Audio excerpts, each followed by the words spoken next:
కులుకా క్షేమమ్మా కులుకా కుశల right. కంగారు పడకండి, ఏదో బోర్డు మీద రాసని చెప్పేసి టైం సేవ్ అవుతుందని. సైన్స్ స్వభావం చరిత్ర దీని నుంచి మనకి ఎగ్జిక్యూటివ్ భాగంలో మొదటి బిట్ ఫస్ట్ బిట్ ఎక్కడి నుంచి వస్తుంది, అసిస్టెంట్ కూడా పర్వాలేదు. అయితే ఏ ఏరియా నుంచి ఆ బిట్ మనకి ఎక్కువ కవర్ అవుతుందని చూసుకుంటామా.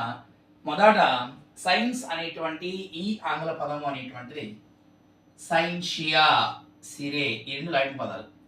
సైన్షియా అంటే తెలుసుకోవడం, సిరే అంటే జ్ఞానం. సైన్షియా ఏ భాషా పదము లాటిన్, సిరే ఏ భాషా పదము లాటిన్. సైన్స్ అనేది ఏ భాషా పదము, ఆంగ్ల భాషా పదము. సైన్షియా అంటే తెలుసుకోవడం, సిరే అంటే జ్ఞానం. విజ్ఞాన్ అనేటువంటి ఒక సంస్కృత పదం నుంచి వచ్చింది. ఇల్మి అనేటువంటిది ఒక అరబిక్ పదం, బాగా ఐడెంటిఫై చేయండి దీన్ని. ఇల్మి అనేది ఒక అరబిక్ పదము, దీని అర్థము జ్ఞాన సంచయము. ఒకవేళ మీకు ఎగ్జామినేషన్లో ఎవరికైనా డైరెక్ట్గా బిట్టేగానే వచ్చింది అనుకోండి, అదృష్టవంతులు. జ్ఞాన సంచయము అనే అర్థాన్ని ఇచ్చే పదము క్రింది వాటిలో ఒకటి.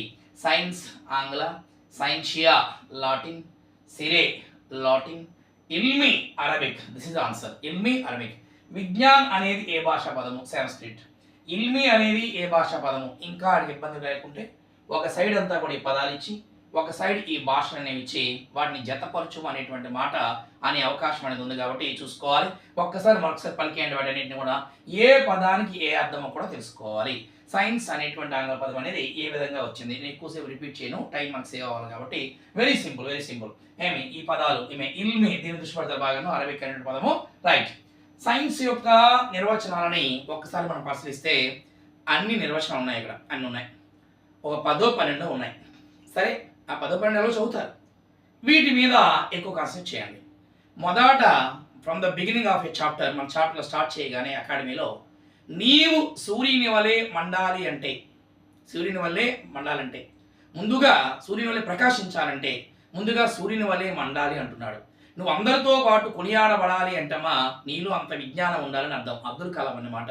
నీవు సూర్యుని వలె ప్రకాశించాలి అంటే నువ్వు ముందు సూర్యుని వలె మండాలి. నీలో ఒక సబ్జెక్ట్ అనేటువంటిది ప్రకాశించినట్లయితే ఆటోమేటిక్గా అందరితో కొనియాడింపడతావు, అందరితో ప్రకాశించబడతావు అనే మీనింగ్ అది అబ్దుల్ కలాం చెప్పినటువంటి మాట. మరి దీని మీద సైన్స్ అంటే ఏంటి అనడానికి చేయడం కొఠారి కమిషన్. సైన్స్ అంటే చేయడం కొఠారి. సైన్స్ అంటే అందరికీ విజ్ఞానం MP86. సైన్స్ అంటే సత్యాన్వేషణ. ఇవన్నీ కూడా NCF 2005 అక్కడ ఉంచండి. అవన్నీ నాకు వద్దు, నాకు ఇవి కావాలి. ఐన్స్టీన్ అనేటువంటి ఒక మహానుభావుడు మంచి మాట అన్నాడు. మనము ఎలా ఉండాలో నేర్పే ఒక జ్ఞాన రాశి అంటున్నాడు. సైన్స్ అనేది మనం ఎలా ఉండాలో చెప్పేటువంటి ఒక జ్ఞాన రాశి అట. A.W. గ్రీన్ అనేటువంటి మహానుభావుడు పరిశోధనా విధానము, సైన్స్ అంటే ఒక పరిశోధనా విధానము అనే మాట మాట్లాడాడు. సంతోషమే. ఫ్రెడరిక్ ఫ్రిడ్జ్ పాట్రిక్ చాలా ఇంపార్టెంట్గా భావిస్తున్నాను నేను. ఈ రెండు కూడా గమనించుకోవాలి. నిర్వచనాలు. సైన్స్ అంటే జ్ఞానాన్ని పొందుపరచడమే కాదు, జ్ఞానాన్ని క్రమీకరించడం అన్నాడు. జ్ఞానము ప్లస్ జ్ఞానము నేర్చుకునే మార్గము, ఆ రెండు కూడా సైన్స్ అనట. ఫ్రెడరిక్ ఫ్రిడ్జ్ పాట్రిక్. జ్ఞానము ప్లస్ జ్ఞానం నేర్చుకునే మార్గం, లేదా జ్ఞానాన్ని పొందుపరచడమే కాదు, ఆ జ్ఞానాన్ని క్రమీకరిస్తుంది. Robert H. మైక్ ఆర్డర్. అమ్మ గుర్తుపెట్టుకోండి, వెరీ వెరీ వెరీ ఇంపార్టెంట్ తల్లి, బాగా స్ట్రెస్ చేస్తున్నాను. సైన్స్ అంటే సత్యాలని సంచితం చేయడమే కాదు, కొత్త రీతులను రూపొందించడము. సత్యాలని ఎలా ఉన్నది అలా చెప్పడమే కాకుండా కొత్త రీతులని, నూతనమైనటువంటి ఆలోచనని, నూతన ఆలోచన విధానాన్ని రూపొందించేదే సైన్స్ అంటున్నాడు రాబర్ట్ H. మైక్ ఆర్డర్. ఇవి ఇలాగే నేర్చాలి. జ్ఞానాన్ని పొందుపరచడమే కాదు, జ్ఞానాన్ని క్రమీకరిస్తుంది ఫ్రెడరిక్ ఫ్రిడ్జ్ పాట్రిక్. సత్యాలను సంచితం చేయడమే కాదు, కొత్త రీతిని రూపొందించడం. వీటితో పాటుగా ఈ 4 బాగా కాన్సన్ట్రేట్ చేస్తారు. వీటితో పాటుగా విజ్ఞాన శాస్త్రం నేర్చుకోవడంలో నేను ఇంకా చిన్న పిల్లవాడినే అంటున్నాడు. ఎవరు? న్యూటన్. సైన్స్ నేర్చుకోవడంలో నేను ఇంకా చిన్న పిల్లాడినే. ఎవరన్నమాట? న్యూటన్ అన్నమాట. నేను సముద్ర గర్భంలోని ముత్యాలు ఏరుకోవడానికి వచ్చి గులకరాలు ఏరుకున్నటువంటి పసివాడినే ఐన్స్టీన్.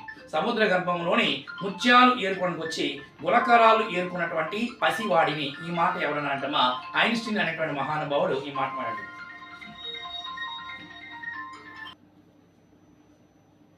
జ్ఞానం అనేది సైన్స్ నేర్చుకోవడంలో నేను పిల్లవాడిని న్యూటన్. అలాగే ముత్యాలు ఏర్పడినిచ్చి గులకరాలు ఏర్పడినటువంటి పసివాడిని ఎవరన్నారు, ఇవన్నీ కూడా. అలాగే సైన్స్ అనేటువంటి దీని గురించి ఏమి, సైన్స్ అంటే ఒక మాపనము. అరిహీనియస్ అనే వ్యక్తి అన్నాడు ఈ మాట. అరిహీనియస్, సైన్స్ అంటే ఒక మాపనము. అరిహీనియస్ అనేది యావత్ ప్రపంచము దేన్నైతే నమ్ముతాదో దాన్నే సైన్స్ అంటారు. Curl Pearson. యావత్ ప్రపంచము దేన్నైతే నమ్ముతాదో దాన్నే సైన్స్ అంటున్నారు. ఎవరంటే కార్ల్ పియర్సన్. ఈ నిర్వచనాలని గుర్తుపెట్టుకోవాలి. అబ్దుల్ కలాం మాట, న్యూటన్ మాట రాయలేదు ఇక్కడ, ఐన్స్టీన్ మాట, కార్ల్ పియర్సన్, అరిహీనియస్. ఈ 4 బాగా కాన్సెప్ట్ చేయండి. వీటితో పాటుగా విజ్ఞాన శాస్త్రం యొక్క లక్షణాలని షో ఆలర్ట్ ఏం చెప్పాడో ఒకసారి పలికిద్దాం. రైట్, షో ఆలర్ట్ అనేటువంటి ఒక పర్సన్ విజ్ఞాన శాస్త్రం యొక్క లక్షణాలు తెలిపాడు. అక్కడ 3 లక్షణాలు ఉన్నాయి, అవన్నీ కాదు. శాస్త్రీయ జ్ఞానము అనేది ముందు పదం పెట్టుకోండి, అనుభవాత్మకమైనటువంటిది. శాస్త్రీయ జ్ఞానము సాపేక్ష సత్యము. శాస్త్రీయ జ్ఞానము మాపనీయమైనది, విలువలతో కూడినది, వివిధ ప్రదేశాల్లో పునరావృతం అవుతాయి. ఈ పాయింట్స్ ఎక్కువ రిపీట్ అవుతుంది చూసుకోండి. షో ఆలర్ట్ చెప్పినటువంటి సైన్స్ లక్షణాల్లో లేనిది అంటాడు. ఈ 5 కాకుండా మిగిలినటువంటి మన మామూలు ఆధారపడినటువంటి అంశాలు ఇవన్నీ వదిలేసి వీటిని దృష్టి పెట్టండి. అనుభవాత్మకమైనది, సాపేక్ష సత్యము, మాపనీయమైనది, విలువలతో కూడింది, వివిధ ప్రదేశాల్లో పునరావృతం అవుతుంది. కానిది అంటాడు, ఇవి ఇచ్చినప్పుడు పునరావృతం కాదు అని ఒక మాట ఇస్తాడు. వీటిని రివర్స్ చేస్తాడు, విలువలతో కూడలేదు అంటాడు, లేదా మాపనీయం కాదు అంటాడు. ఈ పదాలను గుర్తుపెట్టుకునే ప్రయత్నం చేయాలి. దాని తర్వాత సైన్స్ నిర్మాణం చూద్దాం ఒకసారి. రైట్, సైన్స్ నిర్మాణం. సైన్స్ అనేది ఏ విధంగా నిర్మించబడింది అనడానికి Shyam and Phoenix, henry Poincaré ఇద్దరు కూడా కొన్ని నిర్మాణాలు చెప్పారు. అమ్మ ఇక్కడి నుంచి అన్ని డిఎస్సీలో బిట్ కవర్ అయింది తల్లి. మరి మీరు ఏం చేస్తారో నాకు తెలియదు. ద్రవ్యాత్మకమైన నిర్మాణంలో ఏ అంశాలు ఉన్నాయి, సంశ్లేషణాత్మక నిర్మాణంలో ఏ అంశాలు ఉన్నాయి. ద్రవ్యాత్మక నిర్మాణంలో లేనిది అంటాడు, సంశ్లేషణ నిర్మాణంలో లేనిది అంటాడు. మరే లేదన్నా, ఇవన్నీ కూడా సబ్జెక్ట్తోనే వచ్చినాయి అంటాడు. డూయింగ్ వర్క్స్ ద్వారా వచ్చింది అంటాడు ఈ నిర్మాణం. మరి దాంతో ఎక్స్ప్లెయిన్ చేయడానికి మన టైం సరిపోదు కాబట్టి ఈ పదాలు కంఠస్థ పెట్టేసుకోవాలి. యథార్థాలు, భావనలు, సిద్ధాంతాలు, నియమాలు, ప్రాకల్పనలు. చూడండి, ప్రాకల్పన అన్న పరికల్పన అన్న ఒకటే. సూత్రాలు, ఇవన్నీ కూడా ద్రవ్యాత్మక నిర్మాణం. సంశ్లేషణాత్మక నిర్మాణంలో ఇంతకుముందు ఈ 3 ఉండేవి, ప్రక్రియలు, పద్ధతులు, వైఖరులు. ఇవి ఆడేవి. కొత్త టెక్స్ట్ బుక్లో చాలా నీట్గా ఈ టేబుల్ ఇచ్చున్నాడు కాబట్టి ఈ టేబుల్ అనేటువంటిది ఒకవేళ మీ దగ్గర కానీ ఉన్నట్లయితే చూసుకోండి ఒకసారి. 2 సార్లు రిపీట్ అయింది, దీని మించి మనకి 2 సార్లు ఈ బిట్ రిపీట్ అయింది కాబట్టి సంశ్లేషణాత్మకమైనటువంటి నిర్మాణంలో ఇవి గమనించండి. ప్రాకల్పనలు అనేవి ఏ నిర్మాణంలో ఉన్నాయి ద్రవ్యాత్మక. ప్రాగుప్తీకరణలు అనేటువంటివి చూడడం చేసిన ప్రాగుప్తీకరణ, ప్రాకల్పన, ప్రాగుప్తీకరణ. మరి ఏదైనా ఒక సంఘటన జరగడానికి ముందర ఆ సంఘటన జరిగితే ఎలాంటి నష్టాలు వస్తాయి, ఎలాంటి లాభాలు వస్తాయి ముందుగా ఊహించుకొని మనం కానీ మాట్లాడితే ప్రవృత్తీకరణలు. సంఘటన జరిగిన తర్వాత మనం దాని గురించి నష్టాలు లాభాలు చెప్పాం అనుకోండి ప్రాకల్పన అంటాం. ఇవి ఊహలే, అవి ఊహలే. కానీ ఇది ఎక్కడ ఉంది చూడండి, ద్రవ్యాత్మక నిర్మాణం. ఇది ఎక్కడ ఉంది, సంశోధన నిర్మాణంలో ఉంది, చూసుకోండి జాగ్రత్తగా. నెక్స్ట్, పరిశీలనలు, చేసే పనులు, అన్వేషణలు, ప్రయోగాలు, వర్గీకరించడం, కొలవడం. ఈ 2 ఎవరు ఎక్స్పెక్ట్ చేయరు. ఈ 2 నిర్మాణాలు ఉన్నాయి, సంశోధన నిర్మాణంలో ఉన్నాయి. మీకు ఎగ్జామినేషన్లో సైన్స్ నిర్మాణంలో సంశ్లేషణాత్మక నిర్మాణానికి చెందినది అంటాడు. ఇందులోనివి అందులోనివి 4 పడేస్తాడు. అక్కడ ఇందులోంచి 2, అందులో 2 ఇస్తాడు. కింద మళ్ళీ ఏబి, బీసీ, సిడి, డిఎల్ ఇస్తాడు. ఇది మీకు అచ్చు గుద్దినట్టు వచ్చేయాలి. అది వచ్చేయాలి. ప్రక్రియలు, పద్ధతులు, వైఖరులు గుర్తుంటాయి. ప్రాగుప్తీకరించడం, పరిశీలన, అన్వేషణ, ప్రయోగాలు, వర్గీకరించడం, కొలవడం. ఇవి చూసుకోండి. ఈ రెండు కూడా వర్గీకరించడం, కొలవడం అనేటువంటివి ఏ నిర్మాణంలో ఉన్నాయి, సంశ్లేషణ నిర్మాణము. ప్రాకల్పనలు ఎక్కడ ఉన్నాయి, ద్రవ్యాత్మక నిర్మాణం. గుర్తుపెట్టుకోండి. హెన్రీ పాయింకర్ ఏమో నిర్మాణంలో ఉన్న భవనంతో పోల్చాడు. దీన్ని అందరూ ఒప్పించుకున్నారు కూడాను. సైన్స్ ఏర్పడడానికాట పునాదులు ఏవి అంటే మనకు ఏర్పడినటువంటి భావనలే. సైన్స్ ఏర్పడడానికి పునాదులు భావనలు. నిలువు స్తంభాలు, మనకి ఏ భావన అయితే వచ్చిందో ఆ భావనల్ని శాస్త్రవేత్తలు చెబితే వారు ఏవో ప్రయోగాల ద్వారా మనకి ఏదో చేసే ప్రయత్నం చేస్తారు. సిద్ధాంతాలు. అడ్డు స్తంభాలు ఏవి అంటమ్మా, అడ్డు స్తంభాలు ఏవి అంటే ప్రక్రియలు, అలాగే పద్ధతులు. మరి ఎక్స్ప్లెనేషన్ మనకి ఏం లేదు. ఆనాడు మనకు కరోనా వ్యాధి వచ్చింది, నాకు వచ్చింది. నేను అనుకున్నాను ఎవరైనా దీని వ్యాక్సిన్ కనుక్కుంటే బాగుంది అని చెప్పి అనిపించింది భావన. సైంటిస్టులు చెప్పాం, వీళ్ళందరూ వెళ్ళి జనం వ్యాలీకి పోయారు, ప్రయోగాలు చేసి చేసి చేసి చేసి చేసి అందులోంచి మారిపోయి అట్టి ఇది ఈ ఫార్ములా చేస్తూనే ఉన్నారు సిద్ధాంతాలు. ఎవరిదో రైట్ అయింది, ప్రయోగం ఫలించింది, బయటకు వచ్చింది, ప్రక్రియ లేని పద్ధతిగా మనం దాన్ని వాడుకుంటున్నాం. ఇదే సైన్స్. సైన్స్ ఎవరు చెప్పారు ఈ మూడింటిని కూడా? హెన్రీ పాయింకర్ చెప్పిన సైన్స్ నిర్మాణంలో పునాదులేవి భావనలు, నిలువు స్తంభాలేవి సిద్ధాంతాలు, అడ్డు స్తంభాలేవి ప్రక్రియలు పద్ధతులు అనేటువంటివి అడ్డు స్తంభాలుగా తీసుకుంటున్నా. మరి కంటస్థ పెట్టుకోవాలి. బిట్టు చూడండి, ద్రవ్యాత్మక నిర్మాణంలో లేనిది, సంశ్లేషణ నిర్మాణంలో లేనిది, ఇవి కొంచెం కాన్సెప్ట్ చేయాలి.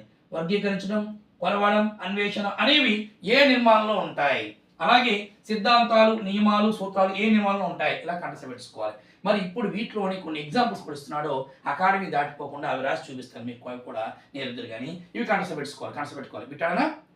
సైన్స్ నిర్మాణంలో సంశ్లేషణాత్మక నిర్మాణంలో లేనిది ఏది, ద్రవ్యాత్మక నిర్మాణంలో లేనిది ఏది, ఇవి కంటస్థ పెట్టి యాస్టీజ్గా. హెన్రీ పాయింకర్ చెప్పినటువంటి భావనలో ఉన్నటువంటి వాటిలో పునాదులేవి, నిలువు స్తంభాలేవి, అడ్డు స్తంభాలేవి బాగా నేర్చుకోవాలి. కంగారు అయిపోకండి. ఇప్పుడు దేనికి కొన్ని ఎగ్జాంపుల్స్ చెప్తాను, అవి రాసిస్తాను మీకు అకాడమీలోనివి, జాగ్రత్త పరిశీలిద్దాం కానీ. ఓకేనా? రైట్. మనకి అంటే యథార్థాలు, భావనలు, సాధారణీకరణాలు, అలాగే సిద్ధాంతాలు, సూత్రాలు, నియమాలు, ప్రాకల్పన లేదా పరికల్పనలు, ప్రాముఖ్యకరణలు చాలా ఉన్నాయి మనకి. అవన్నీ మరి పాఠం విన్నారు, అవన్నీ పక్కన పెడితే యథార్థం అనేసరికి ప్రకృతిలో ప్రత్యక్షము జరుగుతూ ఎప్పటికీ మారని నిర్వివాద అంశాలే యథార్థాలు లేదా సత్యాలు అన్నాము. మనకి ఎగ్జామినేషన్లో నిర్వచనాలు అవన్నీ కాదు, కానీ మనకు అకాడమీలో ఏవైతే ఇచ్చినాడో ఆ ఎగ్జాంపుల్ అక్కడ ఇచ్చి ఇది ఏంటి అని అడిగేస్తున్నాడు అంతే, మరేట్లేదమ్మా. మీరు ఆ ఎగ్జాంపుల్ మళ్ళీ అప్లై చేసి మ్యాథ్స్ ఎలాగన్నారు అలాగన్నారు, అదేంటి ఇదేంటి, ఈ అప్లికేషన్ మన అవసరం లేదు మీ బుర్రకు, కానీ ఇవి కన్సర్వ్ పెట్టండి. వేడి చేసినప్పుడు పదార్థాలు వ్యాకోచిస్తాయి అనేది ఒక యథార్థం, దట్స్ ఇట్. ఆకులు ఆకుపచ్చగా ఉంటాయి అనేది ఒక డాష్ యథార్థం. మొక్కలు నీటిని పీల్చుకుంటాయి అనేది ఒక యథార్థం, దట్స్ ఇట్.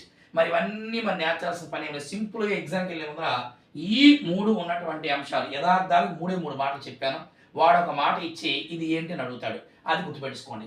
వేడి చేసిన పదార్థాలు వ్యాకోచిస్తాయి, ఆకులు ఆకుపచ్చగా ఉంటాయి, మొక్కలు నీటిని పీల్చుకుంటాయి అనేవి యథార్థాలు.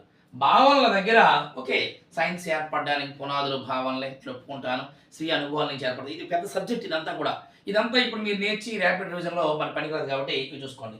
తిరియక్ తరంగాలు, పురోగామి తరంగాలు, కిందన సంయోక్రియ, రక్త ప్రసరణ అనేటువంటివి దేనిని సూచిస్తాయంటే మా భావనను సూచిస్తాయి.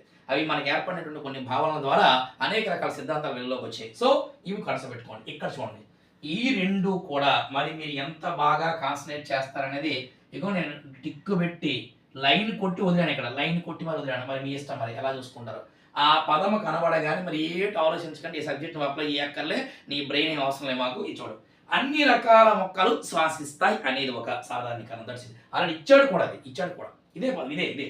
అలాగే ధ్వని, ఘన, ద్రవ, వాయు పదార్థాల ద్వారా ప్రయాణిస్తుంది అనేటువంటిది ఏంటి, సాధారణీకరణము.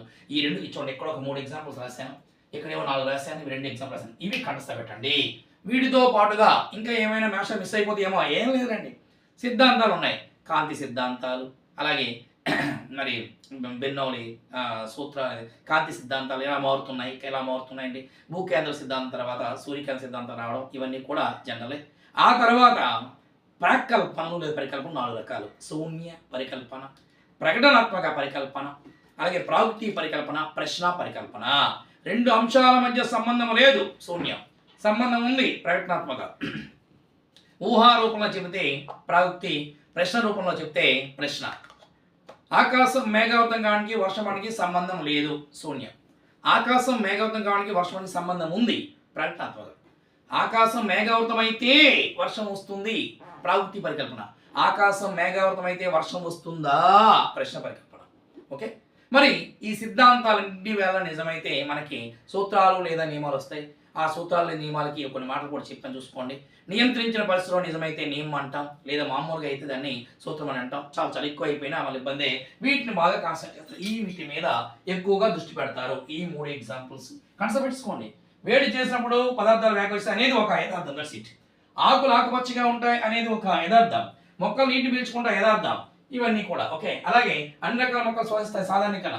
ధ్వని ఘన ద్రవ వాయు పద్ధతి ద్వారా ప్రయాణిస్తుంది. ఇది ఒక సాధారణీకరణం. దీంతో పాటుగా శాస్త్రీయ పద్ధతి వైపు దృష్టి పెట్టి కొంచెం కంటెంట్ మ్యాటర్ కూడా వస్తే మ్యాక్సిమం ఒక చేతి మీ చేతిలోనో ఒక బిట్ ఉండడానికి అవకాశం అనేది ఉంటుంది. రైట్, శాస్త్రీయ పద్ధతి అనేటువంటి సైంటిఫిక్ మెథడ్ అంటున్నాం దీన్ని. కార్ల్ పియర్సన్ అనేటువంటి వ్యక్తి దీనికి సోపానం చెప్పాడు. ఒక శాస్త్రవేత్త ఏదైనా సరే కనిపెట్టాలి అంటే, ఒక ఫార్ములాను రూపొందించాలంటే అదే లాస్ట్ కదా. మరి ఆయన ఏ సోపాలను పాటిస్తాడు? మీకు రోబో సినిమా గురించి చెప్పుకున్నాం క్లాసులో గట్టాను. ఆ వశీకరణ శాస్త్రవేత్త కనిపెట్టడానికి ఏ ప్రయత్నాలు చేశారని కూడా ఈ ఆడు గుర్తుపెట్టుకోవాలి.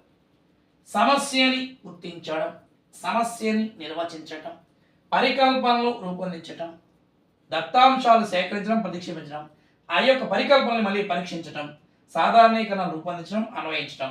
జాగ్రత్త చూసుకోవాలి, ఇది ఎక్కువసార్లు ఇచ్చాడు. పరికల్పనలను రూపొందించడం అనేటువంటి సోపానంగా కలిగినటువంటి పద్ధతి ఏదని అడిగాడు. ఒక సైంటిస్ట్ ఏదైనా సరే కనిపెట్టాలంటే ఆ సమస్యను గుర్తించి దాన్ని నిర్వచించుకొని ఏదైనా తాత్కాలిక పద్ధతిని తయారు చేసి దాని మీద అనేక రకాల అంశాలను ప్రతిక్షేపించి అందరి మధ్యలోకి ఇచ్చి పరీక్షించమంటాడు పరికల్పనని.